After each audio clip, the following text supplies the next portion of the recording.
it's our job to ultimately protect the brand.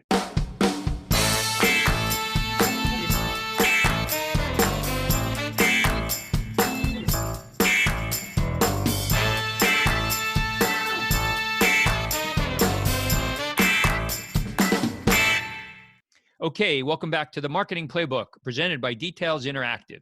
Here you'll take away 3 game-winning marketing plays every episode to take back to your team. I'm your host, Mark Friedman, and my career has been focused on direct-to-consumer marketing, direct mail, physical retail, and digital commerce. This is episode number 53, and today's guest is Nilay Shah. Nilay is the Vice President of Digital Marketing at the New York Giants. In his current role, Nilay oversees strategy across Giants media platforms, including the creation of team marketing campaigns, digital and social media programming, audience growth and development, branding, and strategic business communications. In addition, he works closely with the sponsorship and ticketing departments to create fully integrated platforms tied to revenue and lead generation. Before we get started, a quick thank you, as always, to Max Brandstetter of the Wow Business Growth Podcast for producing this episode. You can reach him at maxpodcasting.com to help bring your podcast to life. Let's open the playbook.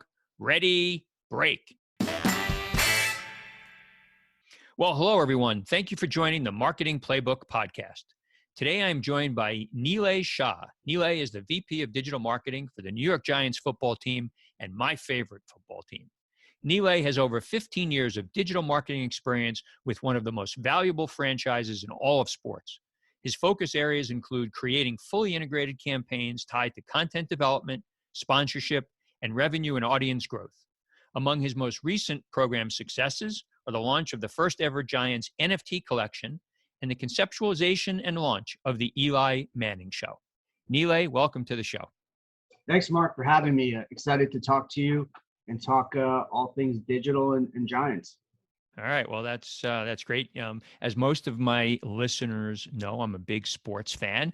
And so this is part of a series of interviews and discussions with people, like yourself that work in sports franchises. I've spent most of my career in the direct-to-consumer space. And although, what you guys are doing is similar to direct-to-consumer, it's definitely a bit different. So to be able to get your thoughts of what's going on will be a lot of fun. We jump into these shows. It's always helpful to give the audience a little background, kind of where you grew up, anything that you might have done as a kid that foreshadowed that you'd wind up in the role that you're in. Yeah, no, like I said, thanks for having me. Born and raised in Parsippany, New Jersey, which is basically a town in Morris County. And, I've been there for 35 years. More recently, I moved to Montville, New Jersey. And from an early age, sports and technology was something that I was really passionate and interested about. And, we can get into how I came about to the Giants, which is a very interesting story. Which, when people hear it, the term right place at the right time really comes to mind. And so growing up in New Jersey, you went to school at New Jersey Institute of Technology, and you're a tech guy, right, by trade? Yeah, I went to school for information technology. And, early on, I knew computers, like I mentioned, was something in technology that I was interested in, trying to figure out whether you're going to go into the hardware, software, or really, design was something that, I was trying to figure out. And, it just so happened right place at the right time. I'll tell you my story on kind of how that translated to the Giants. I grew up a huge fan, and, I didn't have connections. Typically in the sports world, somebody and you're able to parlay that into, some type of internship. I didn't know anybody. All I knew was, I love technology and I was a big Giants fan. So, ironically, I won a fan contest. So the person who worked for the Giants back then, every week on Giants.com would have a contest, a trivia question, and that person would win a prize. And I slowly figured out that the answer to the question was always in the same article. So one weekend I called in, I was lucky to get in, got the answer right. I was a freshman in college, and, they basically invited the people who got those questions right to come to the stadium and talk about, what improvements would you like on the website? What do you enjoy? What do you not like? And it was me and a bunch of people in their, late 30s. I was 18 years old, and I basically told the person who was running the website, "Hey, listen, I'm in college. I go to school at NJIT. I live on campus. I'm a 20-minute drive. Is there anything I could do?" Now you gotta remember, this is back in 2004. What digital and social is now was definitely not what it was back then. And essentially I said, "Hey, I'm willing to do whatever it is, hold a mic, transcribe things, anything that I could just get my foot in the door." And basically, I think I annoyed him enough that he eventually said, "Hey, okay, I could use you 1 day a week." That turned into 3 days a week. I had to change my entire schedule around at college. I took night classes. All my friends were like, what are you doing? You're not going out." I was like, this is my passion. This is my one chance. And, I did that for 3 years while I was in college. Were you being paid? I think towards the end of it, I started to get paid, but early on it was more of, I was fortunate enough that I had the support of my parents to be able to kind of not have to have, a financial reason to do it. But I was just persistent and I, willing to do whatever I could. And that led to eventually landing a full-time job. But I always tell people that if I hadn't done those 3 years of, basically anything and everything, there was no way I would be in the position that I'm in today. Good story. One of the things about this show is we promise the listener that we're going to give at least 3 things that they can bring back to their personal or to their business lives. And then we kind of summarize it at the end. And, you've already hit on a few of them. One of them is, you sometimes just need to be really persistent and, do whatever it takes to get your foot in the door. And certainly you did that. Really great story. But, before you got to the Giants, you were with another well-known company called DoubleClick. What were you doing there? Yeah, so right out of college, I did 3 years at the Giants, and again, the digital and social wasn't it was just a one-person department. I got a job in the city right out of college for a company called Clipmark, and this company was the first company to be able to track video ads. So you would see these big publishers, if they had a movie coming out, video ads became a thing back then. They would be able to track it. So how many impressions, how many interactions. That company got bought out by DoubleClick, who obviously was in that space. And then the funny thing is, the Giants called me, I got the job, and then DoubleClick got bought out by Google. So in some ways, I went from Clipart to DoubleClick to Google in a very, very small window there. But that company, Clipart, was essentially a startup. And then once DoubleClick bought them, obviously became, a pretty big company there. And, I think one of the things that also stands out is that, and we'll go back to the beginning of your Giants work, but, you've been there for 15 years. And, for somebody that's, still relatively early in life, as you are, 15 years is pretty much, most of your career at this point. And that's a little unusual nowadays, especially because of, you're in an environment where change is the norm. Tell us, and we'll come back to, the actual role, but how have you survived, if that's the right word, for 15 years? Yeah, I mean, I think again, it's the same mentality that I had back when I first started, right? You continue to look for ways to take on more work, try different things, integrate yourself not only in what you're doing but across departments. And really, I've been fortunate because in this industry, there's been so much innovation along the way that it's not like a traditional, let's just say a finance job where you kind of, this is what it is, and it doesn't really change from what you're doing.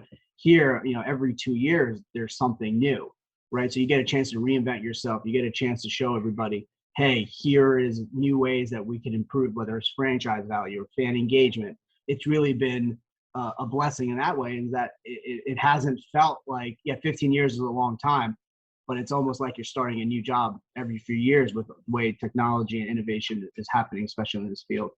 What you were referring to, change every 2 years, you weren't referring to coaches, right? No. Even though more recently that's unfortunately been the case, but no, I mean it's been a great 15 years, and my first day and it's funny, my first day as an intern was when we drafted Eli Manning. So draft 2004, that was my first day in it was the draft, the Saturday of the draft. We traded for Eli, and talk about a way to start. I was fortunate enough to be here for all of Eli's time.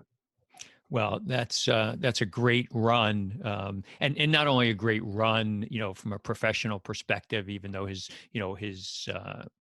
wins and losses, were about, 500. He won obviously the two biggest games of his career that we were all excited about. But, also the way he conducted himself and as a role model and continues to do so today. Maybe we jump ahead since you talked about Eli, the show that you are doing or that you helped get off the ground. Tell us about that. Yeah, so we brought Eli back to the organization this past year in a fan engagement and a biz development role, and really, the beauty of Eli is, as great as he was on the field, his off the field personality is equally as great. And we said, what's a way that we can leverage sort of, the way people feel about him from a Giants perspective is obviously great. How can we tie in, big name celebrities and have Eli learn about the passions and that those celebrities have about the Giants? And Eli has been great. We sat down with him, and the good thing is, as we were developing the show, what he did on ESPN with the Manning cast just exponentially, made our show that much better because, while Eli's, you think of Giants, he's a national person now.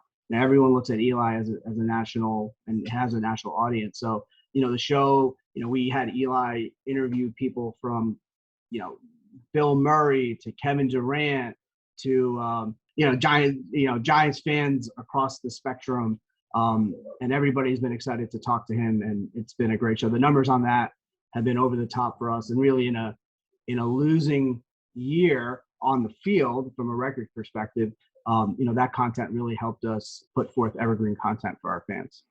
You talk about that it did really well for you. Can you elaborate a little bit on the metrics that you would look at on something like that? How do you determine, other than the buzz that you're getting, how do you know that it did well for you? Yeah, I mean, that show in itself had 20 million impressions.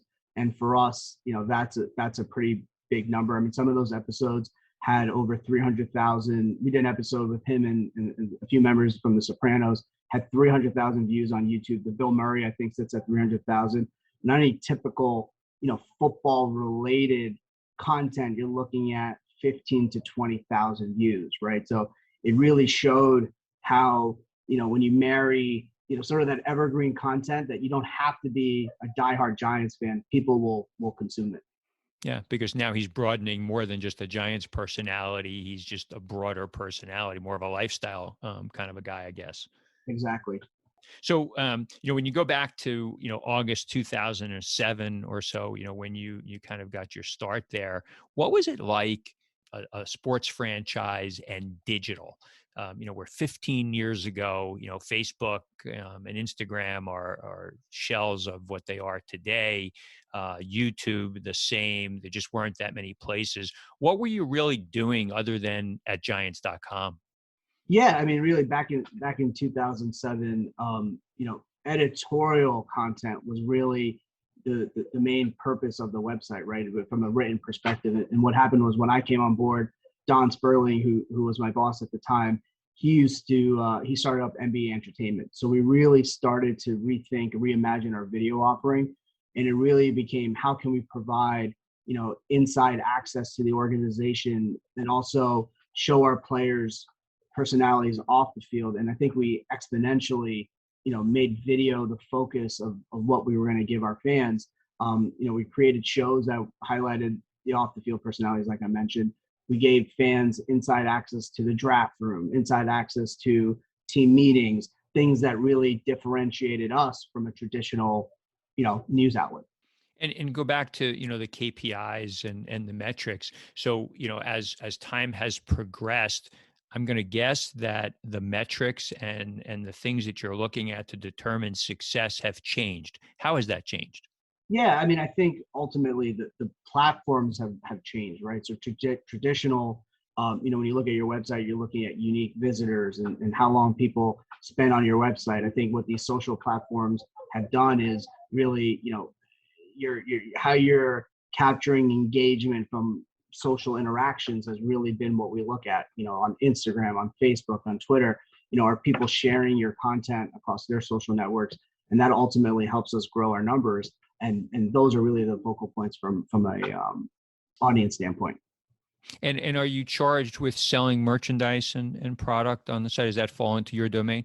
Yeah, I mean, the way we're set up, retail is a third, or e-commerce is a third party entity. But really, the role that we have as a content group is really to help our sponsorship group and our ticketing group. What's really happened, and more so over the last few years with the pandemic, the digital transformation acceleration has only gotten faster. And for us specifically, when there were no fans in the stands, from a sponsorship standpoint, digital was where they wanted to be at. I mean, they quickly realized that the scale from a digital perspective was significantly more than what, game day, which is capped at 80,000 fans. So really it put us in a situation where, the content that we were coming up with, it had to be authentic, not only for our fan base, but how we integrated sponsors across our, platform ecosystem. You have, one of the things as assets are the players, other talent, other employees, and folks in the organization. Is it a challenge to get them to participate in what you're trying to do, or because look, after all, there's collective bargaining and all and unions. Are you challenged there? No, we're fortunate. Our players have been, and through my 15 years have been great. I think what they know early on, and we meet with them, is that it's in our best interest to make them look good, right? So we want to work with them, highlight what they're doing, not only on the field from an achievement standpoint, but what they're doing off the field, right? It's our job to showcase the good stuff that not only the players but the entire organization does off the field across all of our platforms. And we have a lot of programming that involves our players. And again, the other thing is, a lot of these guys, once their playing career is over, they're interested in media, they're interested in digital. So we're happy to sit with them and tell them kind of why we do the things that we do, and it's a good avenue to let the players, have a platform to show the world what they're capable of. And, I kind of alluded to, coaching changes and GM changes, and look, every franchise goes through that, over time. Does that add challenge, to you? Is there an education and a training that you in your role, have to get these people to feel comfortable with what you're doing? Yeah, listen, I think, respect and knowing, it's our job to ultimately protect the brand, right? And what we do is whenever there's a coaching change or regime change, for example, with Joe Shane, our new GM, me and our head of business sat down with them, and I kind of went through kind of what our objectives as a marketing department, as a content group are, and why, we're never going to do anything to lose their trust. And it's just, our goal is to amplify the good work that they're doing, and to also amplify the work that our players are doing. And for us, the thing that differentiates us a lot of times is the access. And, we were at the NFL Combine, and they were great. They allowed us to capture a lot of content that our fans had never seen before, and they get it. But again, I think that builds when they have trust and they know that we're not doing anything outside of trying to showcase the good work that they're doing. All right. As part of the Giants digital, is all of the content free, or is there some gated content? Nope, all of our content is free. I think our belief is, our goal is to get the next generation of Giants fans. And I think the way you do that is by making content available to anybody and everybody across all of these different platforms and mediums. When you think about the content, do you struggle to have enough content? Do you have more than enough and you need to edit? How do you feel about that? There's an opportunity everywhere. I think what we try and do is make sure whatever content that we're putting out is appropriate for each one of the platforms. I think early on, what the kind of mythology was, there would be one piece of content that would go across every one of your platforms. I think we've gotten much more strategic about, hey, the content on Instagram is meant just for Instagram. We're not going to repurpose it on Twitter or repurpose it on Facebook. TikTok is is TikTok. We've gotten much better at kind of being way more strategic about our content development processes. You touched on something that I was going to ask about platforms. So, obviously you've got, giants.com, you've got Facebook, Insta, you've got some TikTok, Twitter. Which are the primary channels? And more interestingly, perhaps, is what's the new stuff? And we'll come to NFTs in a bit. Yeah, I mean, I think for us, from an engagement standpoint, Instagram and TikTok are two of the ones that we see tremendous both impressions, views, and engagements. I think we've done a good job of, again, I think TikTok isn't about what happens on the field. It's about kind of the other stuff. It's the mic'd ups. It's the, how do you capitalize on trends? And we've done a good job there. And I think Instagram, again, we're very strategic about what we post on there, and that platform has given us the best engagement out of any of those platforms. Do you have a direct-to-consumer business? I enjoy connecting with guests on this podcast because it reminds me what I love to do: strategic and tactical consulting for businesses like yours. If you'd like to speak with me about your business and see how you can add a fresh set of eyes to your team, contact me at mark@detailsinteractive.com. Now, let's get back to the marketing playbook. You mentioned earlier that every 2 years there are new things. Maybe we'd talk about the NFTs. So tell the listeners what an NFT is, and why you thought that that was something that you guys wanted to play in. Yeah, I mean, the easiest way to describe an NFT, if I was telling my mom as an example, is think of it as a digital collectible. I mean, growing up, we used to collect cards, physical cards. Think of it more as something that's digital, that's in your wallet. And the reason why we did the NFT was this past year we were celebrating the 10th anniversary of our Super Bowl win. And fans were, throughout the year, we had a lot of different things going on. We thought to ourselves, what's one way that they can sort of collect, quote unquote, collect something? And we said, hey, what happens if we partnered with Dapper Labs and had them create these NFTs that they could own those plays? And what we did was essentially we made our Super Bowl ring into a digital collectible, and we had 3 of the iconic play designs that our offensive coordinator drew up available for fans to purchase through Dapper Labs, and we sold out, I think, almost 6,000 NFTs in less than 5 hours. And so, from a fan perspective, what do they do with this collectible in a digital environment?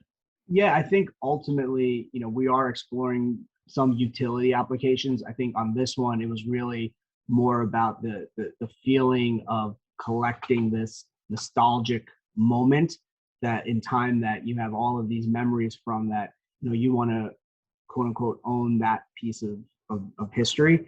But I think the next iteration of this is, what's the utility for that? Is there some type of surprise and delight with a member from the 10th anniversary team?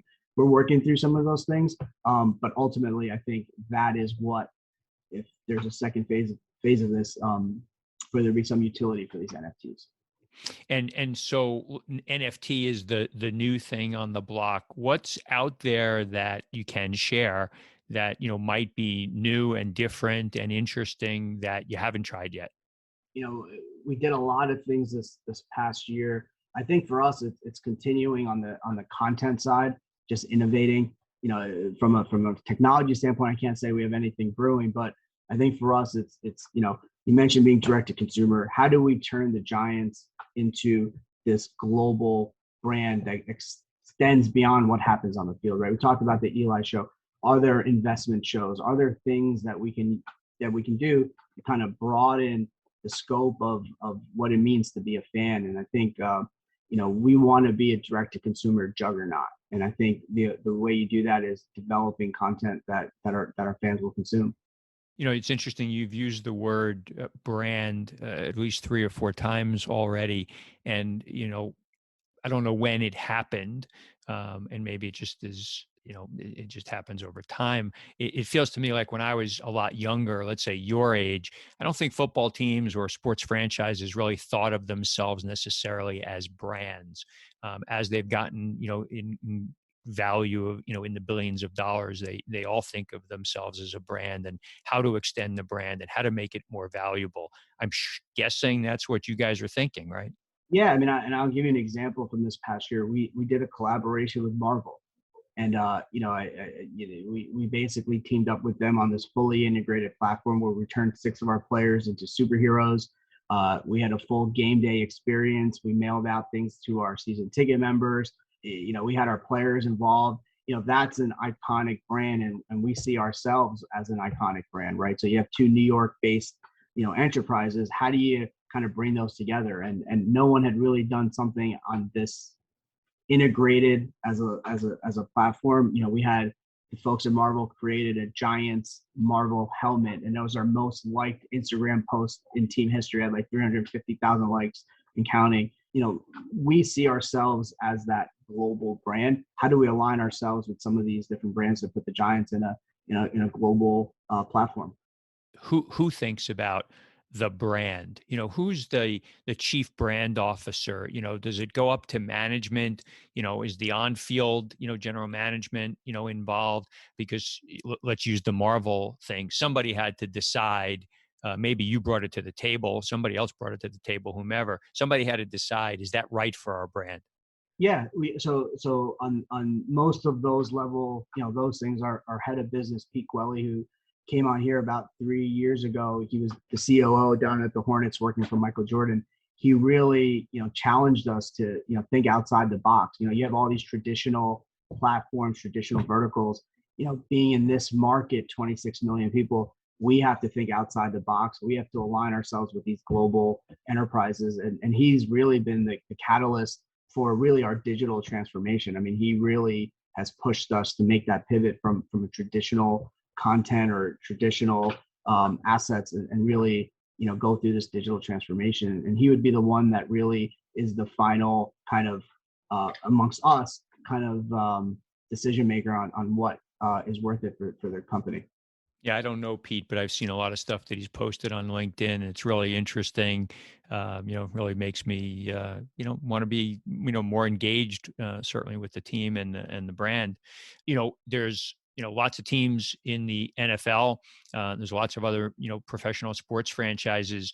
At least within the NFL, do you look at yourselves as competitive with, at least in what you're doing, is competitive off the field with the other teams, or are you guys sharing ideas and best practices? Yeah, no, we are sharing best practices. I think collectively, when we're improving each one of these platforms, it helps the league overall.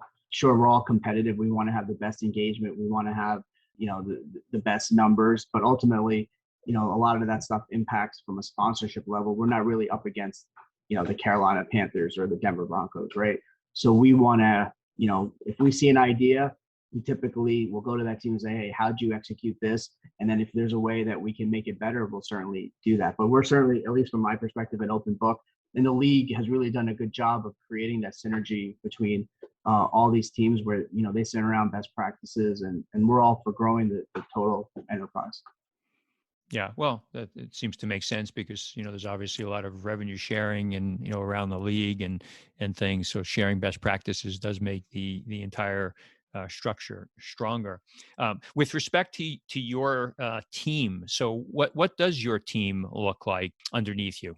Yeah, so the sort of things that I'm responsible for is obviously digital, social, email marketing, mobile, graphic design, and then I work very closely with our production department, who handles all of our video production, events, and game day. And for me specifically, all website publishing, all social media strategy, graphic design, branding, and then also the big thing that my group does is we work very closely with our sponsorship group. I mentioned it a little bit earlier that nowadays sponsors really want to be integrated into the content. So my staff goes out on pitches. We sit down with our sales staff to brainstorm ideas. That's really been the change for us the last few years. I mean, we've done 2 firsts in the NFL. We were the first team to do a fully integrated sports betting deal with DraftKings. We were also the first team to do a cryptocurrency deal with Grayscale. A lot of those assets are digital. So I was in those meetings, and that's really why digital and content plays such a crucial role in these organizations, because that's where the sponsors and where the revenue comes from. Yeah, I think I want to be your intern, Nilay. So if you have a summer internship opening up and you're willing to take an old guy, I'd be happy to be considered. More help the better. More help the better. Let's talk a little bit about some of the changes that have happened, iOS and privacy issues. How has that impacted reporting and perhaps things that you're doing?